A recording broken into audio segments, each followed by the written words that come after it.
My name is Sarah Fernandez, and this is my husband, Eric.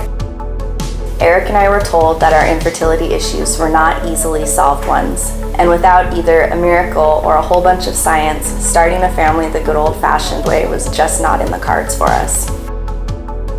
We love kids, so we started exploring all of our options to grow our family. We both came to the conclusion that becoming foster parents or resource parents was the right choice for us. We started looking into different avenues of becoming foster parents, and we kept hearing wonderful things about Angel's foster care. We have been Angel's foster parents for almost 6 years now. After our first 3 placements in June of 2017, we were placed with our sweet baby boy, Ezra Lionhearted Fernandez. Ezra was born a micro preemie at Marion Medical Center, weighing only 1 pound, 7 ounces, and born at 24 weeks gestation, 16 weeks before his due date.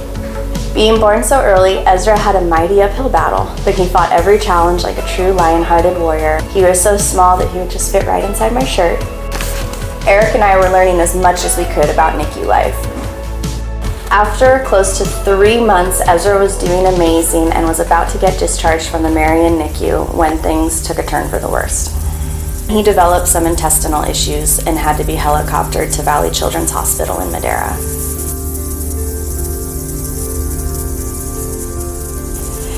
He had to undergo quite a few emergency surgeries, and the first one, he was so fragile that the medical team was afraid he wasn't even going to make it downstairs into the operating room.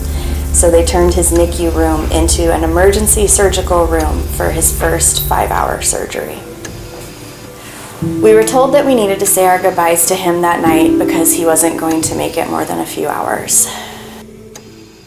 But once again, Ezra showed everyone what a true fighter he was. After 3 weeks of being fully sedated on countless medications and breathing machines, Ezra was conscious again, breathing on his own, and we were meeting with the medical team to see what the next steps were going to be. He had come through his second 5-hour surgery like a true champion. Those first few weeks at Valley Children's Hospital were a whirlwind, but our Angels team and our family and friends were right there along with us. Our Angel social worker, Jennifer, came up to visit us numerous times while we were in the hospital. It was looking like he was going to get to come home from the hospital. But then Ezra suddenly took a turn for the worse. Doctors discovered that he had suffered severe brain damage from all the trauma to his body, and he was having up to a couple hundred micro seizures a day. We were told we only had 24 hours left with him. However, we were still living in that hospital room a week later with Ezra. He was not done fighting or snuggling yet. Ezra, still being our foster child and not adoptive child yet, the amount of hoops that had to be jumped through and the mountains that had to be moved was overwhelming and exhausting. After so much planning, paperwork, and approvals, we were finally able to bring Ezra home with us. Michelle Arntz, who founded Angel's Foster Care, even became one of our at-home nurses. We got to enjoy 2 beautiful months at home with him. Our most special memory of Ezra was we got to take him to Avila Beach, and it was the perfect day. The weather was beautiful, the sun was shining, the waves were just beautifully glistening. Ezra got to take a nap on the sand and just fully relax.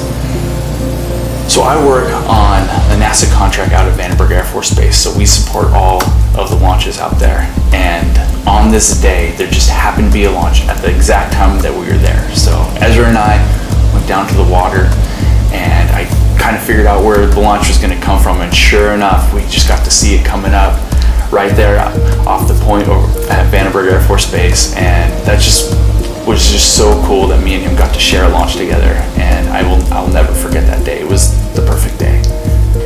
We were able to spend Thanksgiving, Christmas, and New Year's all together as a family, which is something we honestly didn't think was going to be possible. After Ezra passed in January of 2018, our Angels family was still there with us and so supportive. But our story doesn't end there. After taking some time off, we received a phone call from Jennifer saying that there was a healthy little baby boy born that was in need of a forever family.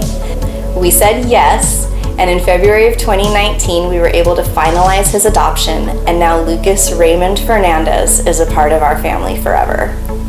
And in spring of 2020, we got another surprise phone call, this time about a little baby girl, and we said yes once again, and hopefully by the end of this year, we'll be able to finalize her adoption too. We can honestly say that Angels Foster Care isn't just an agency, but they're a family, and their love and care for these children is so incredibly vital to Santa Barbara County.